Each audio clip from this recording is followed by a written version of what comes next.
After taping Seriously Funny, he started touring with new material. His audience's reactions were big enough that he decided the stand up special could be a huge hit.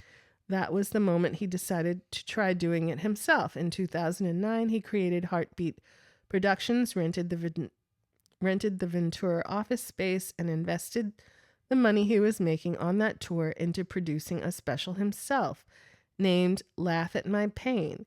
He would own it outright, retaining all the rights. It cost him $700,000.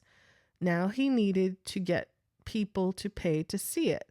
Hart's producing partner on the special was a guy named Jeff Clanagan, a longtime Hollywood producer whose Code Black Enterprises became a division of Lionsgate. Clanagan says the pair intended to get the special released in movie theaters because it had a theatrical quality to it. That was easier said than done. We took the film and shopped it to all the studios, says Clanagan, and everybody passed on it. So they regrouped. They figured they made the film themselves, so why not distribute it themselves? We took it to AMC theaters, and they loved the film, says Clanagan. We self-distributed it into their theaters. Wow. Like Beyonce and Taylor Swift did with their recent concert films. We had to put the prints together. We had to ship it to the theaters to make the posters. We did all the marketing ourselves. The gamble worked. Released in 2011, the special Laugh at My Pain has since earned almost $18 million, right? This was Cat Williams' point that Cat has made all these different specials for his entire career and owns the masters, so to speak. Kevin started doing that at a certain point in his career, and it was successful. Quote, I think it was a pivotal moment in comedy, says Clanagan, and it was certainly the pivotal moment in the career of Kevin Hart, who became not just a star, but a successful business person all at the same time. If Kevin wants to do something, he's not afraid to invest in himself, but because he understands what his brand is.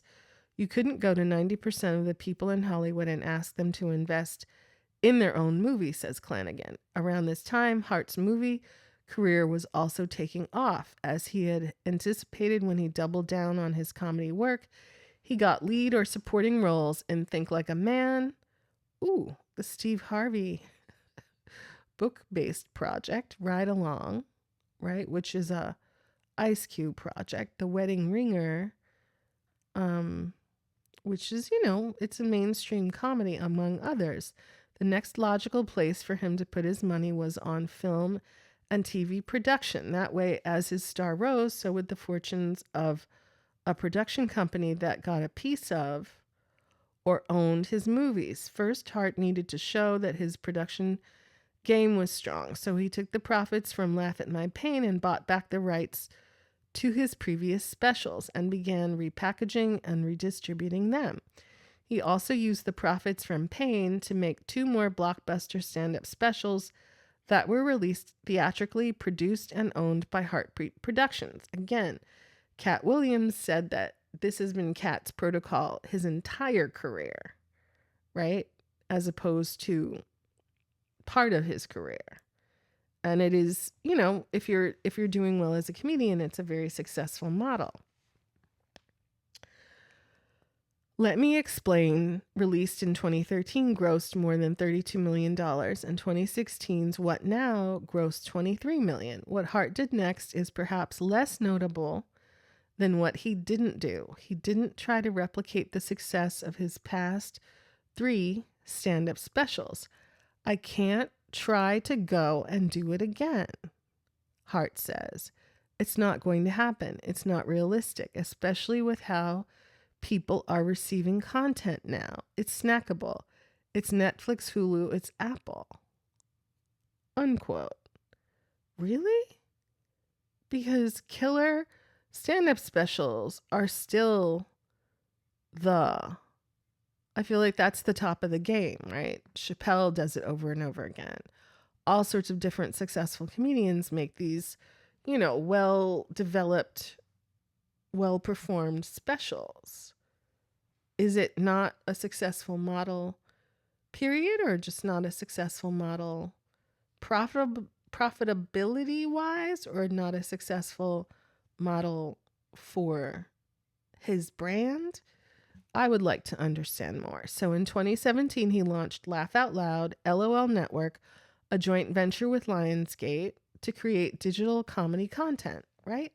Remember back in the day, it was Russell Simmons who had collaborated with different entities to make digital comedy content as well. There was some like body shorts, and there was that unfortunate Harriet Tubman something suggestive. It was in poor taste, right? This is before, I think Dick Gregory talked about Cedric the Entertainer making some off-color jokes about Rosa Parks in one of the barbershop movies. It was before, certain people have made choices to make jokes at the expense of, the more successful kind of civil rights and freedom leaders in the Black community. And it kind of was kind of a sellout kind of thing, and it didn't really help their brand, but they did it, right? Anyway, so in 2017, he launched Laugh Out Loud, LOL Network, a joint venture with Lionsgate to create digital comedy content. Today, the programming includes original scripted and unscripted series like Cold as Balls, sponsored by Old Spice, in which Hart interviews sports celebrities in an ice bath, and Kevin Hart, What the Fit, sponsored by Ben Gay, where Hart attempts, with varying levels of success, obscure sports with celebrity friends. Think Conan O'Brien and sumo wrestling. LOL is also producing stand-up specials, live broadcasts, and special events for other comedians, both known and unknown. The content is currently free, but Hart plans to turn it into a subscription service this summer. The company has a number of advertising and branded content deals and reports that its content has been viewed collectively more than 50 million times. At the end of 2017, Hart's focus on growing his company's portfolio, coupled with his exploding box office success, Jumanji, in which he co-stars, just set domestic box office records for Sony, paid off big. Heartbeat announced it was doing a 2-year first-look deal with Universal Studios, which had previously produced many of Hart's films. This means that Universal gets first crack at acquiring any projects that Heartbeat's 12 full-time writers, producers, and support staff create. The first produced movie, Night School, written by and starring Hart, will premiere in September. Universal will own the film with some Heartbeat back end, but more important, Night School will serve as the first major picture in the Heartbeat portfolio. I think that Tiffany Haddish starred in it. Now, to do a movie with me, Heartbeat Productions has to produce it, he says. You have to make me a partner to do the movie. Clever. Moreover, in addition to the current projects that Hart's various companies are producing that star him, there are a number in development that don't. Part of his long-term plan is to create something that can be sustainable independent of him.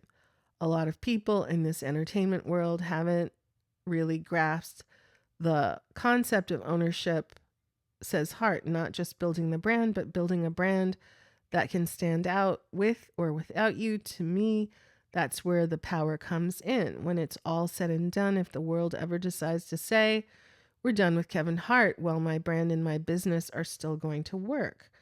The only question now is, can he do it? Those closest to Hart obviously say yes. I've never seen such a mixture of raw talent, work ethic, positivity, and kindness in an entertainer, says his manager, Dave Becky. And as I hang out for the day at Hart's office, his drive seems clear as well. Hart is here most of each week. Doing what? That little assistant, boy, she was talking. Oh, she was spilling the business. The illegal shower? Holed up in the office? Alleging that there's different sides